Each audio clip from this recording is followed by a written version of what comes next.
नमस्कार, आप देख रहे हैं लाइफ अपडेट। गंगा दशहरा व्रत की कथा। प्राचीन काल में अयोध्या में सगर नाम के राजा राज्य करते थे। उनके केशिनी और सुमति नामक दो रानियां थीं। पहली रानी के एक पुत्र असमंजस का उल्लेख मिलता है, परंतु दूसरी रानी सुमति के 60,000 पुत्र थे। उसी समय यज्ञ पूर्ति के लिए एक घोड़ा छोड़ा।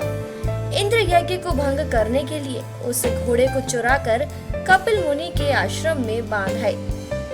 राजा ने उसे खोजने के लिए अपने 60,000 पुत्रों को भेजा।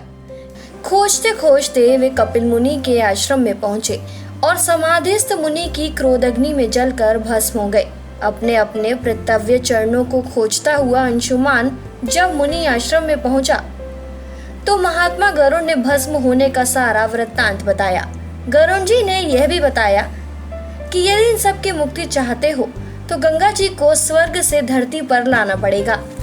इस समय अश्व को ले जाकर अपने पितामह के यज्ञ को पूर्ण कराओ, उसके बाद यह कार्य करना।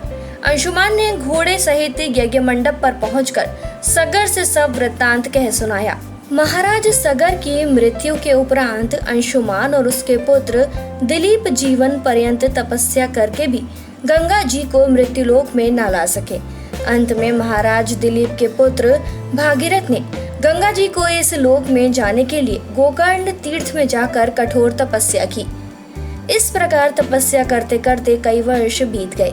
तब ब्रह्मा जी प्रसन्न हुए और गंगा को पृथ्वीलोक पर ले जाने का वरदान दिया। ब्रह्मा जी के कमंडल से छूटने के बाद समस्या यह थी कि गंगा जी के वेग को संभालेगा कौन। विधाता ने बताया कि भूलोक में भगवान शंकर के सिवाय किसी में भी यह शक्ति नहीं है जो गंगा के वेग को संभाल सके। इस आदेश अनुसार भागीरथ को फिर एक अंगूठे के बल पर खड़ा होकर भगवान शंकर की आराधना करनी पड़ी। शिव जी प्रसन्न हुए और गंगा को धारण करने के लिए जटा फैलाकर तैयार हो गए। गंगा जी देवलोक से छोड़ी गई और शंकर की जटा में गिरते ही विलीन हो गई। गंगा को ऐसा अहंकार था कि मैं शंकर की जटाओं को भेद कर रसातल में चली जाऊंगी। पुराणों में ऐसा उल्लेख मिलता है कि गंगा जी शंकर की जटाओं में कई वर्षों तक भरण करती रहीं, लेकिन निकलने का कहीं मार्ग नहीं मिला। भागीरथ के पुनः अनुनय विनय करने पर नंदीश्वर ने प्रसन्न होकर हिमालय में ब्रह्मा जी द्वारा निर्मित बिंदुसार सर में गंगा को छोड़ा। उस समय इनकी 7 धाराएं हो गई। पीछे पीछे 7वीं धारा गंगा चल रही थी। धरातल पर गंगा जी के आते ही हाहाकार मच गया। जिस रास्ते से गंगा जी जा रही थी उसी मार्ग में ऋषिराज जनहू का आश्रम और तपस्या स्थल पड़ता था। तपस्या आदि में विघ्न समझकर वे गंगा को पी गए।